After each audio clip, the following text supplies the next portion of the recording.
Hi guys, so ನಾನು ಇವತ್ತೇನು ಮಾಡತ್ತೀನಪ್ಪ ಅಂತಂದ್ರೆ ಪೊಟ್ಯಾಟೊ ಚೀಸ್ ಬಾಲ್ಸ್ ಮಾಡತ್ತೀನಿ ರೀ. ಹಾಗಾಗಿ ನಾನು ಇಲ್ಲೇ ಕುದಿಸ್ಕೊಂಡಿರುವಂಥ ಆಲೂಗಡ್ಡೆ ತೊಗೊಂಡೀನಿ ರೀ. ಅದರೊಳಗೆ ಅರಿಶಿನ, ಉಪ್ಪು, ಖಾರ ಮತ್ತು ಸ್ವಲ್ಪ ಗರಂ ಮಸಾಲ ಹಾಕೀನಿ ರೀ. ಅದನ್ನು ಮಿಕ್ಸ್ ಮಾಡ್ಕೊಂಡಾದ್ಮೇಲೆ ಸ್ವಲ್ಪ ನಿಂಬೆಹಣ್ಣಿನ ರಸ ಹಾಕಿ ಮತ್ತೊಂದು ಸಲ ಮಿಕ್ಸ್ ಮಾಡ್ಕೊಂಡೀನಿ ರೀ. ಅದಾದಮೇಲೆ ಒಂದು ಬೌಲ್ ತೊಗೊಂಡೀನಿ ರೀ. ಅದರೊಳಗೆ ಕಾರ್ನ್ಫ್ಲವರ್ ಹಾಕಿ ನೀರು ಹಾಕಿ ಈ ರೀತಿ ಸ್ಮೂತ್ ಪೇಸ್ಟ್ ಮಾಡ್ಕೊಂಡೀನಿ ರೀ. ಅದಾದಮೇಲೆ ಇಲ್ಲಿ ನಾನು ಬ್ರೆಡ್ ಕ್ರಮ್ಸ್ ಮತ್ತು ಚೀಸ್ ತೊಗೊಂಡೀನಿ ರೀ. ಮತ್ತು ನಾವೇನು ಆಲೂಗಡ್ಡೆದು ಮಾಡ್ಕೊಂಡಿದ್ವಲ್ಲ ರೀ ಅದನ್ನು ತೊಗೊಳ್ಳೋಣ ರೀ. ಅದ್ರ ಮೇಲೆ ಚೀಸ್ ಹಾಕಿ ಫುಲ್ ಬಾಲ್ ಶೇಪ್ ಗತೆ ಅದನ್ನು ತೊಗೊಂಡು ಬಂದ್ಬಿಡೋಣ್ರಿ ರೌಂಡ್. ಇಲ್ಲಿ ನೋಡಿರಿ, ನಾನು ಅದನ್ನು ರೌಂಡ್ ಶೇಪ್ ಒಳಗೆ ತೊಗೊಂಡು ಬಂದೆ ರೀ. ಇದನ್ನು ಇವಾಗ ಕಾರ್ನ್ಫ್ಲವರ್ದ್ರೊಳಗೆ ಹಾಕೊಳ್ಳೋಣ ರೀ.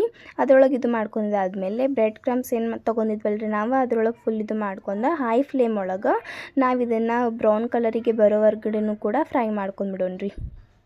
ಇಲ್ಲಿ ನೋಡಿರಿ, ನಮ್ಮ ಪೊಟ್ಯಾಟೊ ಚೀಸ್ ಬಾಲ್ಸ್ ಬ್ರೌನ್ ಕಲರಿಗೆ ಬಂದ್ವಿ. ಇವಾಗ ಇದನ್ನು ತಕ್ಕೊಂಡ್ಬಿಡೋಣ ರೀ. ಇಲ್ಲಿ ನೋಡ್ಬೋದು ರೀ, ನಾನು ಮೂರ ಮಾಡಿದ್ದೆ ರೀ. ಹಾಗಾಗಿ ಇಲ್ಲಿ ನೋಡ್ಬೋದು ಎಷ್ಟು ಚೀಸಿ ಆಗಿದ್ವಿ, ಎಷ್ಟು ಟೇಸ್ಟಿ ಆಗಿದ್ವಿ ಅಂತ ನೀವೇ ನೋಡ್ಬೋದು ರೀ ಇಲ್ಲಿ ಎಷ್ಟು ಚೀಸಿ ಆಗ್ಯಾವಂತ.